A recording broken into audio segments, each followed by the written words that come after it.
much, Alrighty, welcome back to Hong Very welcome back. Continue down here.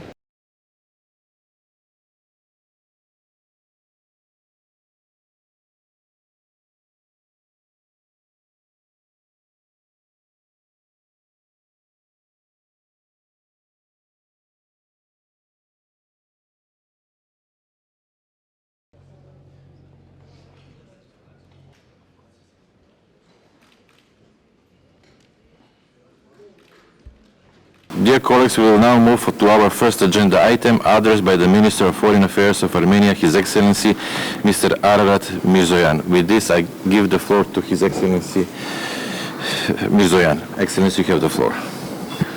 Thank you very much, Mr. Chairperson, distinguished ambassadors, ladies and gentlemen. I would like to thank the North Macedonian OSCE chairpersonship for convening this special PC meeting. This is already the second time that I'm addressing this distinguished body during this year, and it's the second time I'm here to speak about the humanitarian situation in Nagorno-Karabakh caused by the illegal blockade of the Lachin corridor by Azerbaijan. I would like to bring to your attention the events that happened since my last address at the special PC. On February 22, the International Court of Justice issued a legally binding order against Azerbaijan to take all necessary measures to ensure unimpeded movement of persons, vehicles and cargo along the Lachin corridor in both directions. In stark contrast to this order, on April, Azerbaijan illegally installed a checkpoint on the Lachin corridor, claiming that hereby it implements the order of the court. On June 15, Azerbaijan went further, fully blocking the corridor by banning any access to Nagorno-Karabakh, even humanitarian, including the International Committee of Red Cross. On July 6, the ICJ issued another order, reconfirming its previous ruling and reaffirming Azerbaijan's international legal obligation to take all necessary measures at its disposal to ensure unimpeded movement of persons, vehicles and cargo along the Lachin corridor in both directions, and therefore to immediately cease the operation of its checkpoint, as it unquestionably impedes the rights of Armenians living in Nagorno-Karabakh, constituting a discrimination under the Convention of the Elimination of All Forms of Racial Discrimination. Dear colleagues, as I speak today, the Lachin corridor, the only road connecting Nagorno-Karabakh with the rest of the world, remains effectively blocked by Azerbaijan. After more than 7 months of its illegal blockade, the situation on the ground is rapidly deteriorating. I know that our delegation in the OSCE regularly updates the Permanent Council of the situation on the ground. Therefore, I will not go into much details, but rather would recap the main points. From the humanitarian perspective, the most pressing are the energy and food security issues, as well as disruption of proper functioning of the healthcare system. I would like to present to you some facts and figures that will help to have a better understanding of the situation on the ground. In relation to the energy security, since January 9, 2023, Azerbaijan has disrupted the supply of electricity through the sole high-voltage line between Armenia and Nagorno-Karabakh. There have been daily 6-hour power outages, almost 50% decrease in electricity consumption, and depletion of local electricity production and supply systems. Starting from December 13, 2023, Azerbaijan periodically and since March 21 almost continuously has been interrupting the only gas supply from Armenia to Nagorno-Karabakh, thereby deepening the energy and humanitarian crisis. Due to the diminishing availability of fuel and other essential resources and full interruption of supplies from Armenia, almost all agricultural work as well as functioning of other sectors of the economy has halted. Furthermore, the transport system is also paralyzed, with public transportation, including the inter-community one, to stop functioning in the coming days, while private transportation has come to a standstill long ago. Due to the acute lack of fuel, the internal public transportation of the capital city of Stepanakert functions only with 2 buses serving over 60,000 people. In relation to food security, the suspension of all humanitarian supplies since June 15, coupled with the gradual utilization of limited domestic stocks, has resulted in an acute food shortage and closures of shops. Prior to the blockade, around 90% of all consumed food was imported from Armenia. And with every passing day, the people of Nagorno-Karabakh don't receive 400 tons of essential goods. Furthermore, by using force and the threat of force, Azerbaijan continues to obstruct agricultural activities on approximately 10,000 hectares of land adjacent to the contact line, which constitutes a significant portion of the total cultivated land. As a result, today the people of Nagorno-Karabakh are on the verge of hunger and starvation. The illegal blockade resulted in violation of other fundamental rights of the people of Nagorno-Karabakh, including the right to health care, as due to the lack of fuel, the work of the healthcare system is also affected, being often unable to organize even emergency transportation of patients to local hospitals. Daily power outages and fuel shortages have severely impacted the operation of medical equipment, leading to the decrease in the volume and quality of healthcare services. The growing shortage of medications and medical supplies, coupled with the ban on transporting medical patients to Armenia, poses an increasing threat to people's lives and well-being.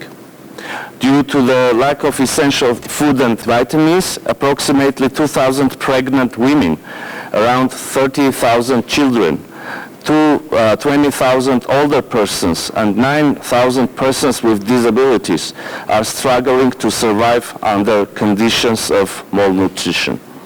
People with chronic diseases, including 4,687 individuals with diabetes and 8,450 individuals with circulatory diseases, are left almost without any medicine needed. The shelves of pharmacies are completely empty, unable to provide even first aid medicine. Last but not least, the social and educational rights are also violated due to the disruption of the functioning of educational institutions and social services as a result of the blockade. In light of this humanitarian catastrophe, we cannot remain silent and indifferent, but should act decisively and without delay to prevent the looming tragedy. We should clearly state and place on record that these actions, regardless of the fact by whom they are carried out, constitute a blatant violation of international humanitarian law and a breach of the Geneva Conventions and the Fourth Geneva Convention in particular. It is incontestable obligation of the states to ensure, and I quote, the free passage of all consignment of essential foodstuffs, clothing and tonics intended for children under 15, expectant mothers and maternity cases, and allow the free passage of all consignment of medical and hospital stores intended only for civilians. End of quote. These deliberate actions of Azerbaijan cannot be called otherwise than illegal and inhuman. They not only violate basic human rights and dignity of the people, but also intend to create unbearable conditions for living and aim to ethnically cleanse Nagorno-Karabakh. Mr. Chairperson, I would like to now turn to the political and security dimension, and would like to reiterate that Armenian side is committed to continue its efforts for normalization of relations and opening a new era of peace in our region. Taking this opportunity, I would like to highlight the importance of the negotiations mediated and facilitated by our partners. We appreciate their efforts and dedication to the peace agenda and better future for our region. We are convinced that durable peace in the region is possible, and it's possible if the sides show utmost willingness to address the root causes of the conflict. In this regard, the issue of rights and security of the Armenian population of Nagorno-Karabakh is a key. As stated recently by the Prime Minister of the Republic of Armenia, we are ready to recognize Azerbaijan's 86,600 square kilometers, which includes Nagorno-Karabakh, however, with the understanding that the issue of the rights and security of the Armenians of Nagorno-Karabakh must be discussed within a framework of an international mechanism through Stepanakert-Baku dialogue. The respect of territorial integrity of Azerbaijan should not and could not be anyhow misinterpreted and used as a license for ethnic cleansings in Nagorno-Karabakh. For understandable reasons, I cannot go into much details regarding the ongoing discussions and would like to just reaffirm our readiness to engage in good faith and in finding solutions to extremely complex and sensitive issues and situations. One of the most important issues in these negotiations relates to the mutual recognition of the existing interstate borders. According to the Almaty Declaration of 1991, the administrative borders of the former Soviet republics of Armenia and Azerbaijan were recognized as interstate borders. Armenia advocates having a clear borderline to avoid any future territorial claims and exclude the possibility of use of force for materializing those claims. And in order to avoid any further ambiguity, we propose to recognize as the basis for the delimitation of the state border the most recent existing maps. To our deep regret, it seems that leaving much ambiguity in this regard is exactly what Azerbaijani leadership wants and has in mind and strives for. Furthermore, establishment of peace and security also requires implementation of certain confidence-building measures. With this in mind, we have proposed to create a demilitarized zone on the borderline between Armenia and Azerbaijan. Our suggestion is to relocate the forces to the borderline defined in the 1975 USSR General Staff maps and start discussions on modalities of the mentioned demilitarized zone or distancing of forces. Unfortunately, the Azerbaijani side is still hesitant to engage in these discussions, and the proposal of the Armenian side on mechanisms which was provided to Azerbaijan in written form more than a year ago has not been even considered. Another issue of the negotiations agenda is related to unblocking of regional transport and economic links. Being a landlocked country and having closed borders with 2 out of 4 of our neighbors, Armenia is very much interested in pursuing this agenda with the clear understanding that all communication links shall operate based on the sovereignty and national jurisdiction of the countries and according to the principles of equality and reciprocity. The progress achieved in the last 3 years on this issue gives us some optimism to pursue our vision on the Armenian, as we call it, Armenian crossroad. At the same time, we see that in parallel with conducting negotiations on normalization of relations with Armenia, Azerbaijan consistently engages in actions on the ground that lead to worsening of the situation in and around Nagorno-Karabakh. In his speech of May 28, President of Azerbaijan Ilham Aliyev himself publicly confessed his real intentions and reluctance to properly address the issue of guarantees of rights and security of the people of Nagorno-Karabakh. I would just refer to some messages from his speech, and I quote, "The border checkpoint established on the border on April 23 should be a lesson for Armenians living in the Karabakh region today. We are about to take the last step in our plans, and that step will be taken. I have no doubt about that. I'm telling them again from here, from the land of Lachin, which they had been exploiting for many years and were engaged in illegal settlement, that their book is closed. My representative went and held the first meeting with them. And then we invited them to Baku to talk. They refused to do that. After that, we invited them to Baku for the second time, representatives of the Armenian minority living in Karabakh. They refused that too. There will be no third invitation. Either they will bend their necks and count themselves, or things will develop differently now. End of quote.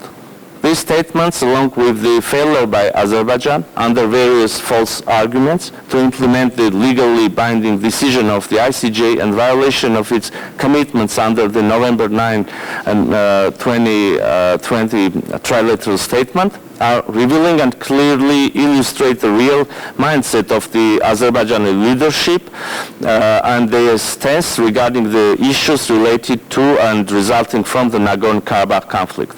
The statements and actions of Azerbaijan equally reveal the lack of adherence to the international law and calls of the international community.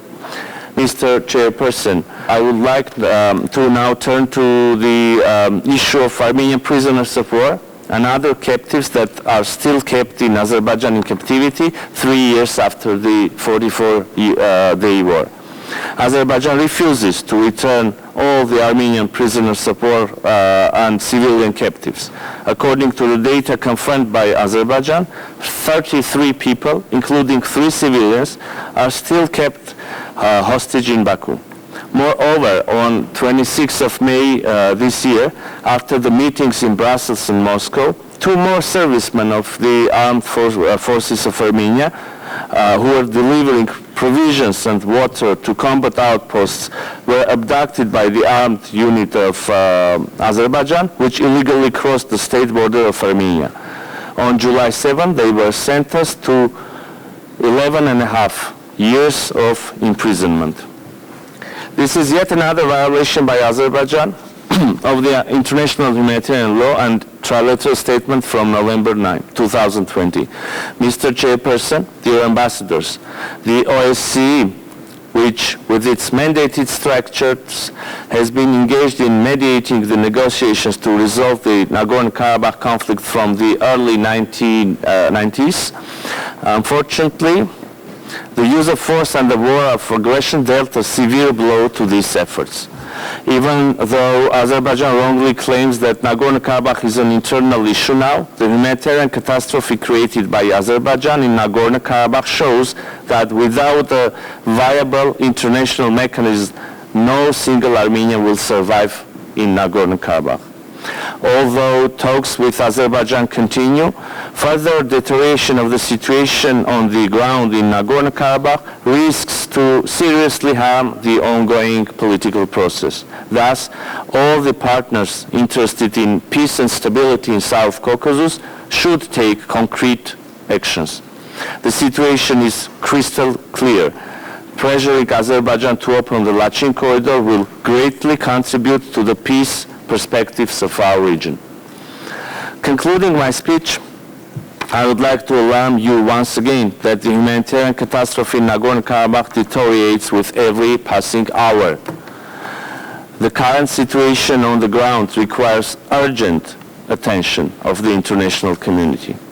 Needs assessment mission to Nagorno-Karabakh by relevant international organizations and humanitarian assistance to the affected population is of utmost importance. Armenia expects the Azerbaijani side to restore freedom and security of movement of persons, vehicles and cargo in line with the previously reached agreements through the Lachin corridor, to implement the order of the International Court of Justice issued on 22nd of February 2023 and reconfirmed on 7th of July 2023, to provide humanitarian access to Nagorno-Karabakh and cooperate with relevant international organizations, particularly with the United Nations agencies, to resolve any outstanding issues related to or resulting from Nagorno-Karabakh conflict exclusively through peaceful means.